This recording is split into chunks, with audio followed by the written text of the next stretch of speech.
Hello, and welcome to the premiere episode of Real Chit Chat with myself, Scott Lynch, and new addition, my friend Carrots. That's her Christian name as well. She had a really strongly vegetarian mother. And also who didn't believe in surnames. You wanted me to be Beyonce and ended up like Carrots. I thought it might have been some sort of Native American-esque thing where the first thing she saw when she looked out the window after you were born was just a field of carrots. She went, that will be my daughter's name. Or she seen a ginger person walking past the window and thought, that'll be my daughter's name. More likely in Scotland, I think. Yeah. So we're just back from the new Fantastic Beasts and Where to Find Them film, The Crimes of Grindelwald. Would you like to introduce the movie? Tell the audience what it's about? So it's a sequel to the Fantastic Beasts film, and it follows the journey of Newt Scamander in Paris looking for trouble. He's on a search for credence. Well, no, he's in the search for Tina. Well, I think we are, in trying to describe the film to you, we're actually touching upon one of my biggest issues with it. The plot of the film is there's a very important boy. He was in the last film. He was the kind of MacGuffin of the last film. His name's Credence. And in this movie, we know at the beginning he's got all these powers. He's very powerful. And the baddie of the movie, Grindelwald, wants to use these powers to, take over the world or whatever it is baddies want in movies. And our hero, Newt Scamander, is sent by Dumbledore to save the boy from Grindelwald. But yeah, that's not really what happens in the movie because Newt is very clear throughout the film that he doesn't want to pick sides. This won't be a spoilers review, so don't worry about that. But he makes it very clear throughout the film he doesn't want to pick any sides. And I kind of felt that I found it hard to be invested in the story because the way I saw it, if our hero doesn't really care who wins, I don't really care who wins. But because he didn't go to fight Grindelwald, he went to find love. He went to find Tina. And, don't really care much for Tina myself, but I can see why, because it was, once he found out where she was, obviously she's chasing Credence. That is what she's doing. And he goes to find her and to tell her that he really likes her. It's pretty compelling stuff, guys. I didn't know if what I was going to say would be a spoiler, so I thought, I'll just leave it. So, my issue with that is I think Carrots is right. That's exactly what the storytellers did in the movie. That's what they wanted to do. But my issue with that is I don't think that's very compelling. I think your hero needs to have a vested interest in solving the main problem of the movie. The main problem of the movie is Credence may be used as a weapon by Grindelwald. In most movies, even in the original Harry Potter films, our hero is deeply invested in trying to stop the villain's plans, but it was secondary characters that were interested in that. And I just didn't feel that was that compelling. The B story in most movies is the love story, but in this, it was still the B story, but it was the thing that our hero was most interested in. And I get, that's what they were trying to do, but for me, it wasn't very compelling. It led to me just not caring about what was happening in the film. I think it's because it's the same model they used in the last one. So in the last one, he ends up in the situation by accident. All he's trying to do is release the Thunderbird, and he's in America and he gets caught accidentally doing magic in front of a muggle and is taken to Makusa, and some of his animals have escaped and he's just trying to find them. That's all he's trying to do is find them, and he just so happens to end up also in the middle of Grindelwald's rise to power because Grindelwald has found out that he has an obscurial in his case, which brings him to the forefront. And it's all just because Tina is so, she wants to be an Aura again. So she's like, I'm gonna bring Newt to Makusa and show I've caught a dangerous person. Where all she's done is actually handed Grindelwald almost what he needed. But again, Newt never wanted to be part of any of it.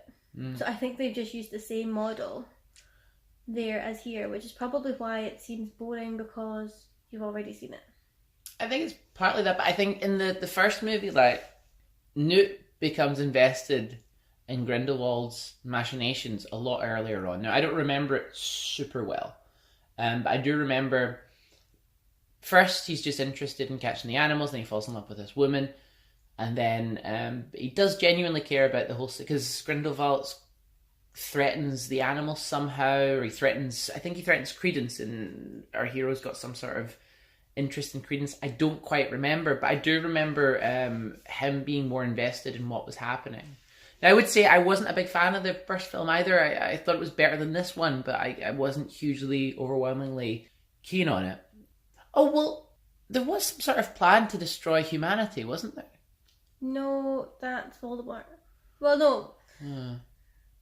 With Grindelwald, he wants to bring wizards out and for them to take their place among the top of the food chain, essentially. Which is what he wants in this movie. That's, again, not a spoiler. He's very open about that from the start. He doesn't want to destroy humanity, but he wants a way of yielding humanity into their proper place. And he believes an Obscurial will be this. But with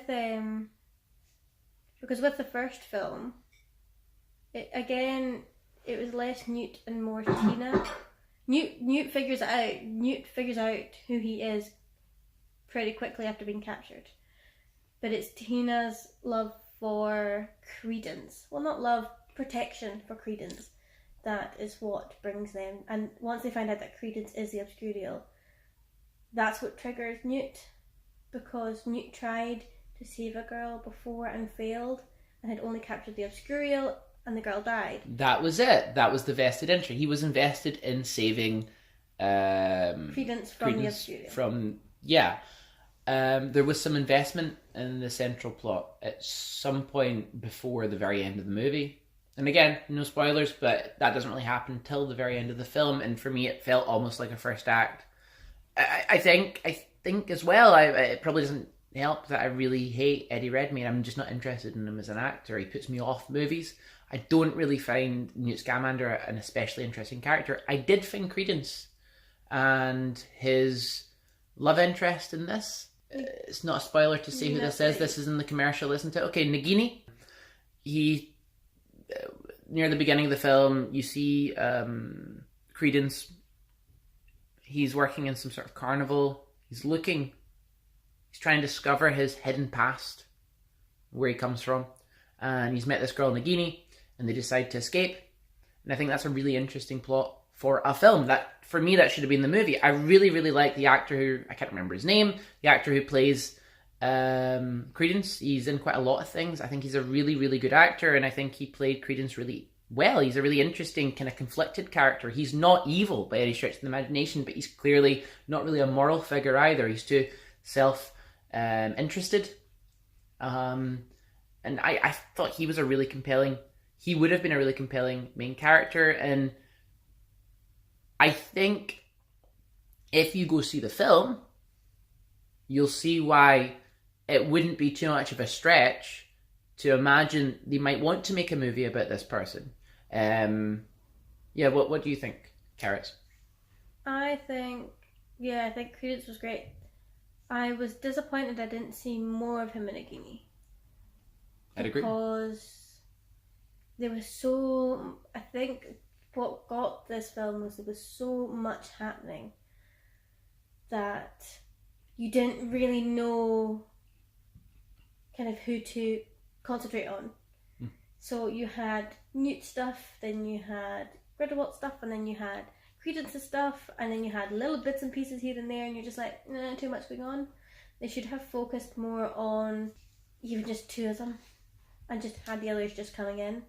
And I get the reason they did it. It's going to be, I think it's a 5-part series. It's going to be 5 movies. So they're still building like Newt's world and Newt's place in the Wizarding World, and they're building obviously to what will be the big fight between Dumbledore and Grindelwald. But I feel like it was just too many stories and not enough film.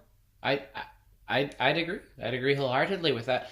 I think that's my issue with the approach companies take now to extended universe movies. I think this one's called the Wizarding World. That's what they're calling the Harry Potter extended universe. It's the Wizarding World. But what they tend to do when they're building extended universes is they just spend movies world building and universe building instead of telling a good story. They never learn that lesson from Marvel. Marvel's really good at this because they just tell stories and they happen to world build while they're doing that. Whereas in this, I kind of felt a lot of it was, let's find out about the backstory here. Let's explore all these different ministries, but there wasn't really a story there. Let's look at Dumbledore and Grindelwald's past. I don't know. There wasn't enough focus on the plot, which is what you were saying basically, which is this story about Credence trying to discover his past and the battle for Credence's soul. In effect, Dumbledore and Newt theoretically trying to save it, and Grindelwald trying to corrupt it. Which again makes me think he should really be the main character. He's the closest to an avatar. He's the one that's got the most to gain and the most to lose. Yeah, I don't know. I think that was disappointing for me. There's something else I really liked though. I really liked all the costumes and I liked the sets. I thought they were really cool, and the animals. I liked the bits where Newt has to wrangle with the titular Fantastic Beasts. And he goes into a suitcase and you see that massive menagerie he's got in there. I think it would be nice to have seen more of, again, it's called Fantastic Beasts, so you'd like to see a bit more of Fantastic Beasts. Like, we get to see little bits of them here and there, and we get to see them in the Wizarding World, even in the circus carnival thing. You do get to see some in it, and you wonder, I wonder what they are. But then that's it. But I think with the world building, it shows that the difference between when you've got a book that's already built the world and you're just adapting that world for the story, whereas now there's no adaptations. This is just now her writing. Obviously we've got the Harry Potter world, but we don't have it in this era. So rather than adapting a book for film just based on story because you already know the world, I think that's where it's kind of been lost. Yeah, that makes sense. That does make sense. I think you've made a really good point there. So I think if it maybe been a book, although there is a Fantastic Beasts book which is all about Fantastic Beasts, and it's just a list of Fantastic Beasts, where to find them and interesting stuff about them, I feel like you can't really base it on that book because we're not seeing that so much in the film. Yeah, so have you read the original? What The book. I've got the audiobook of it. Is it just like... It's just, like, this is this animal, and this is where you would normally find this, and a wee bit of stuff about it. Sounds like the first movie was a better adaptation, because the first film is really just about him rounding up all these beasts. Those parts were really cool in the first movie, I remember. Sounds like that was a better adaptation of that source material than this is. I had presumed that when I heard it was going to be about Newt Scamander's, he's the one who wrote Fantastic Beasts, I had presumed that this was his journey in writing Fantastic Beasts. So as he was going through the world, he would be encountering new animals, and he would then take all that information, and at the end of the 5-book series, you would see him writing about all of these beasts we've encountered. That would have been really cool, actually. But he's already, by this point, I believe the book's done. I'm not sure. They mention that he's been writing it. They mention his project, and obviously he mentions it before, but I'm pretty sure it's done. So now I'm like, well, this is about the man who wrote the book, and we're not seeing him write the book. It's more about him. So again, it just feels a bit disconjointed. Yeah, I'd agree. So is that what, if you had adapted this, that's how you would have approached it? I would have. I think because they've obviously had an idea where they wanted, the story to go and what to happen, but I think, they should have had him writing the book as the journey was progressing. And maybe him, like, in this film, he meets a couple creatures, so maybe him being like, rather than him knowing all the answers to the creatures, maybe him being like meeting one or two every so often, being like, oh, I don't know what this one is, and having to work around it, and then that creature becomes in the book. I think I would have found that a lot more compelling. Yeah. Maybe each film is him kind of like finding one of the big creatures or something like that. Yeah. Because some of the best parts in this movie were him hanging out with the creatures. There's a great moment. There's a Chinese demon of some sort that's a big cat with a tail. And there's a great sequence where he finds a way of wrangling it, and it just really turns it from this monstrous lion into this domesticated house cat, and it was just really kind of entertaining. It was really enthralling. It was cool. It was one of the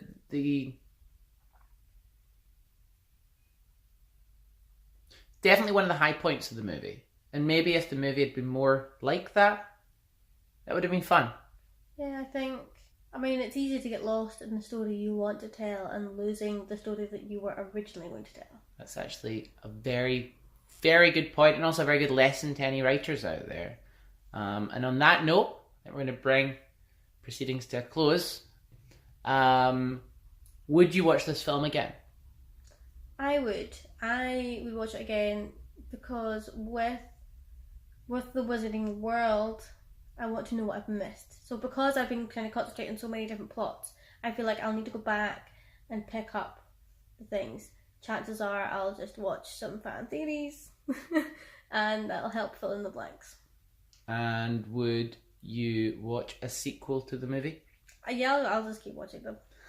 So there's nothing this film could do. It would dissuade you. I mean, it would have to be, there's stuff in the film you're not going to like, but I do enjoy the Wizarding World, and I do enjoy the fan theories that have come out of it and all that kind of stuff. So I'll probably still watch them. Whether or not they'll be any good, we'll see, but I'm not, for me, it's an easy watch. And would you recommend it to a friend? I would recommend it only to those who like Harry Potter. Yeah? Yeah, because I think if you don't like Harry Potter, you're not really going to like this. Does that make sense? Because I think if you don't like the Wizarding World, you're probably not going to like Fantastic Beasts. I'd agree, and I think that knowing about Harry Potter probably... I don't think it just gives you a more fulfilling experience watching this movie. I think you kind of need to know about Harry Potter. I was asking you a lot of questions after about characters because their relationships with other characters in the Harry Potter movies were actually important to you kind of fully being engaged in the movie. So yeah, I mean, I wouldn't see this movie again. I will probably go and see a sequel. I probably wouldn't recommend it because I don't think it was a very good film. Yeah, I think in terms of, I wouldn't recommend it to anybody who didn't like the first one or didn't like Harry Potter, because it's just going to be a waste, because it's going to be lost on them. There's too much plot, there's too many stories, and there's too much you need to know to just enjoy this film. This isn't a film you can just, like, for example, the Fast and Furious films, you can watch any one of those just about at any point. Yeah. And it's not really going to matter because you know it's going to be about cars. And there's going to be destruction and you know what you're getting. But with this, you need to know certain things. You need to know who these people are. And I think if you don't like it or you've never watched them, you're just going to be lost. There you go. One recommendation, sort of, and one definitely not a recommendation. So, thanks for listening, guys. Let us know in the comments what you think. Any feedback, critical but either constructive or not, welcome. Whatever. Post whatever you want. But no secrets.